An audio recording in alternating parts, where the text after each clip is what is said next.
San Francisco attorney and my friend Harmeet Dhillon recently decided to represent a man who said he was unlawfully fired by Google for expressing his conservative views. Former Google software engineer James Damore was fired in August after he wrote a memo criticizing the company's diversity requirements. And he also suggested biology might account for the dearth of women in the tech industry. They both join us now to discuss the latest with the case. Great to see both of you. James, great to see you, man. Thanks for being here. So, Harmeet, what happened? I know you took the case to the NLRB, the National Labor Relations Board, which a lot of people watching going, oh, what's that? But you took the case there. What happened? So James filed a case with the NLRB the day he was fired. So that happened before he got counsel. And the National Labor Relations Act, which is implemented by the board, protects the rights of workers to discuss their working conditions. And so the memo that James wrote falls into that category of discussing some of the illegal quotas and other practices that they do at Google that he complained about. And so you were saying that's protected under the NLRB, correct? Which seems like that kind of makes sense. Okay, right. Go on. And so we also got geared up to file a lawsuit that would cover employment claims under California law. So the National Labor Relations Board has a number of regional offices, and the regional office that governs our region decided that James had a case, and so good. Okay, good news. Move forward with the case.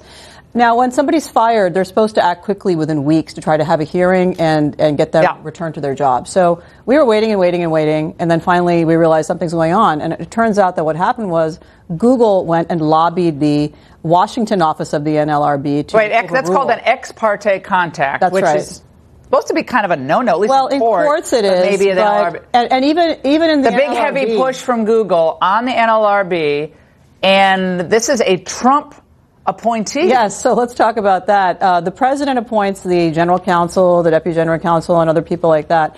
But Obama holdovers at the NLRB decided to overrule the regional office of career professionals. Does that happen often? Protected. It doesn't happen often. Okay. And what really doesn't happen often is that they then issue a memo about it where James had already withdrawn his case. Okay, so James, how are you doing? I mean, this has been quite a roller coaster for you. You're now like this conservative folk hero, which I'm sure that's not what you ever envisioned happening. You loved your job. You lost your job. So how you feeling? How you doing throughout this? Yeah, it's a little exhausting, to be honest. And are you a code writer? Were you okay? So I imagine you could get hired by someone else at this point, right? Are you working for someone else?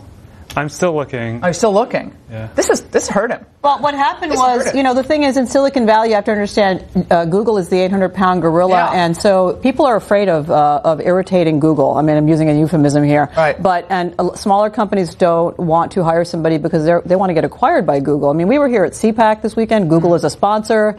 Google is ubiquitous, so it is a real problem. But so what's next with your case? Because the NLRB, that's not going anywhere. So you're back in court. Yeah. So Laura, we withdrew the NLRB charge when we realized they were just going to sit on it and not, take it seriously. So we then have filed a lawsuit in state court, which is a class action on behalf of James and a number of other workers at the company. We're waiting for our first day in court, which will be in May. Now, what does this say to other people in the workplace? Whether you're a conservative working in a more liberal place or whether you're a liberal working in a more conservative environment, which are not that many. If they're big corporations, they're all pretty, So Laura, you and I went to law school together, and, in court, you have a supposedly neutral judge. You've talked about that a little bit on your show today.